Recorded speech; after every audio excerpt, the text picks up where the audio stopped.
Dinara pa man kuta sa Ziga Memorial Hospital sa Tabaco City, alagad dineklara man sa ng dead on arrival ang 24 anyos na parauma sa Banwaang Kamalinaw, Albay.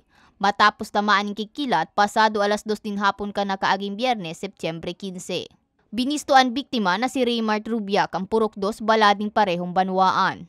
Sigun kay Police Chief Master Sergeant Roland Almansa kan Malinaw Municipal Police Station, makusog ang pag-uura na namatayan kang aldaw kan insidente na sinundan ni mga pagdaguldol asin pagkikilat.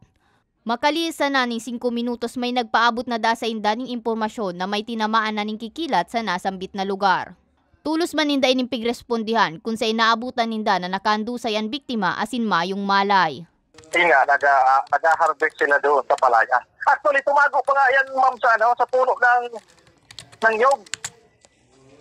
Pero, tinamaan pa rin po.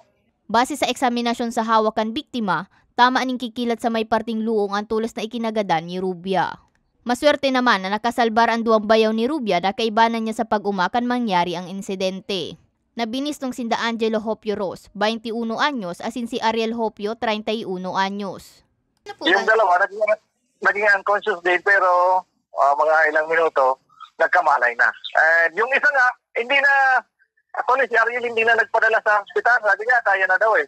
Kaya niya na. Pero yung isa, pinilit namin na may dala rin sa hospital. And nag-check yung ating mga nurse sa Siga Hospital. Wala naman po siyang mga sugat.